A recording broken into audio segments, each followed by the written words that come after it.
साधू संत येती घरा तोची दिवाळी दसरा अगदी 2 दिवस पुणेकरांचा पाहुणचार घेऊन आता संत ज्ञानेश्वर महाराज आणि संत तुकाराम महाराज या पालख्या पुण्यामधून पंढरपूरकडे मार्गस्थ झालेल्या आहेत। अगदी भक्तिमय वातावरण, ज्ञानोबा तुकोबाचा गजर आणि विठू नामाची नाममात्रा घेत हे सर्व वारकरी अगदी पंढरपूरच्या दिशेने चाललेले आहेत। मात्र अगदी तितक्याच आपुलकीने, तितक्याच तन्मयतेने त्यांना निरोप देण्यासाठी पुणेकर सुद्धा या सर्व पालख्यांमध्ये सहभागी झालेले आहेत। काही तरुण आपल्या समवेत आहेत, आपण त्यांच्यासोबत चर्चा करणार आहोत। वारी ही महाराष्ट्राच्या संस्कृतीचं प्रतीक आहे। या वारीच्या वाटेवरती तुम्ही सुद्धा चालतात, काय मनात भावना आहेत? पंढरीची वाट धामणगाव केली, आयसी सेवा केली बोधल्याने। खरं तर मी श्री संत मानकुजी बोधले महाराज यांच्या भूमीतून येतो। माझं मूळ गाव धामणगाव सोलापूर जिल्ह्यातलं। खरं तर ही वारी, ही आषाढी आणि कार्तिकीची वारी अनेक वारकरी भक्तिभावानं करत असतात। गेली 350 वर्ष झालं ही परंपरा आहे। परंतु ही परंपरा आजची जी काही जेनझी पिढी आहे किंवा जी काही तरुण पिढी आहे यांनी चांगल्या पद्धतीनं जपताना सुद्धा आपण पाहिले, आपण बघितलं असेल की FC रोडला सुद्धा बऱ्याच प्रमाणात तरुण मुलं आले होते। आम्ही सुद्धा गेले 2 दिवस झालं तिकडे होतो।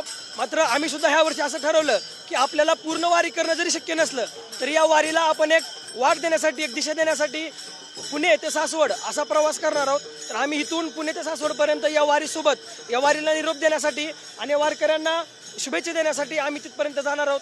आणि वारीचं महत्त्व खरं तर गेल्या अनेक वर्षापासून आपण बघत आलोय। पंढरपुरात विठ्ठलाचं दर्शन असेल आणि अनेक संत, म्हणजे संपूर्ण महाराष्ट्रातले जे काही सर्व संत आहेत त्या सर्व संतांच्या दिंड्या जे आहेत ते आपल्याला या वारीत पाहायला मिळतात। त्यामुळे आमची सुद्धा तेवढीच आतुरतेने इच्छा आहे की या सर्व संतांच्या दिंडींचं, माऊलींच्या पालखींचं आणि तुकोबारायांच्या पालखींचं आम्हाला दर्शन मिळावं।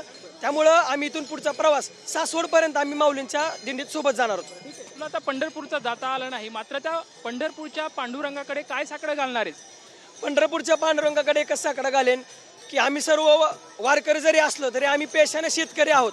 आमचा बाप शेतकरी आहे, त्यामुळं आमच्या सर्व शेतकऱ्यांना चांगले दिवस येऊ देत, पाऊस चांगला पडू देत आणि शेतकऱ्यांचं पीक चांगलं येऊ देत, एवढंच मी पांडुरंगाच्या चरणी साकडं घालेन। आणि जे काही तरुण पिढी आहे या सर्व तरुण पिढीला एक चांगली योग्य दिशा पांडुरंग दाखवेल, एवढंच पांडुरंगाकडे माझं मागणं असेल। दोन्ही पालख्या पंढरपूरच्या दिशेने मार्गस्थ होत आहेत, मात्र या वारीच्या वाटेवरती अनेक तरुणांची सुद्धा पावले पडत आहेत, कसं बघतोय? खरं तर तरुणांचे पावले पडतात खूपच चांगले आहेत। पण माझीसुद्धा खूप वर्षापासून इच्छा होती की वारीत आपण जावं आणि हा भक्तिमार्ग, विठ्ठलाकडे जाण्याचा भक्तिमार्ग एकदा तरी अनुभवावा। परंतु काही वर्षापासून तसं होत नव्हतं, पण यावर्षी तो योग आलेला आहे आणि योगायोगाने सर्व मित्र पण सोबत आहेत, तर खूप जास्त मजा येते। आणि मलासुद्धा वाटतं की खरं तर पूर्ण पंढरपूरपर्यंत तरुणांनी एकदा तरी ही वारी अनुभवली पाहिजे।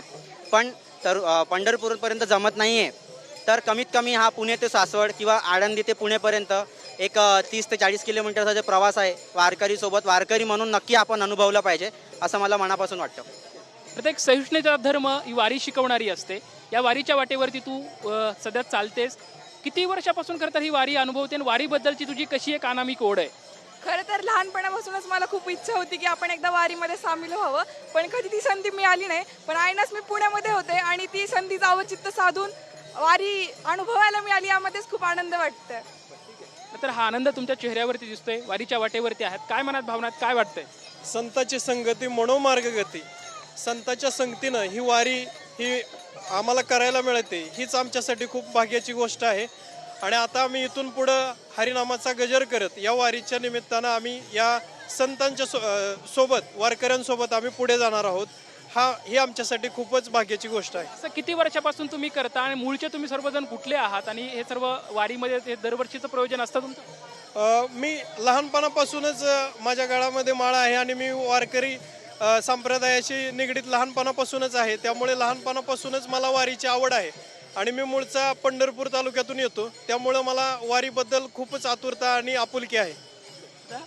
वारीच्या वाटेवरती चालतोयस, काय मनात भावनात काय वाटतंय?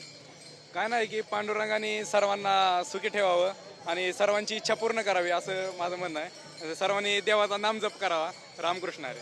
आपण बघू शकतो की जरी आम्हाला पंढरपूरचा जाता नाही आलं तरी त्या पंढरपूरच्या वारीच्या वाटेवरती चाललो तरी विठ्ठलाची, पंढरपूरची आणि त्या वारकऱ्यांची सेवा आणि या सेवेमध्येच कुठेतरी पंढरपूरचा विठ्ठल सामावलेला आहे, ही मनोअवस्था प्रत्येक पुणेकरांची झालेली आहे। आणि आपण बघू शकतोय अगदी भक्तिमय वातावरण, ज्ञानोबा तुकोबाचा गजर आहे, विठू नामाची नाममात्रा सोबतीला आहे आणि अगदी हर्ष उल्हामध्ये ह्या वारकऱ्यांसोबत 4 पावले आम्हाला चाललं तरी ती ऊर्जा, ती भक्ती, तो जो भक्ती नाद आहे तो आमच्यामध्ये साठवलेला आहे अशी खरं तर ही सर्व तरुणाई आपण बघू शकतोय की आज पाश्चात्य संस्कृतीमध्ये ओढावत असताना अशामध्ये सुद्धा महाराष्ट्राची आणि वारीची संस्कृती जपणारे हे सर्व तरुण आहेत आणि कुठंतरी हा भक्तिभाव तो ठेवत आमच्या मनामध्ये जपत ज्ञानोबाचा तुकोबाचा विचार आहे तो आम्ही पेलत पुढं चाललो आहोत असा भावना काय अशा व्यक्त या ठिकाणी करताना हे तरुण आपल्याला पाहायला मिळते. कॅमेरामॅन चरण सोबत लक्ष्मण जाधव, ट्यून इन मराठी, पुणे.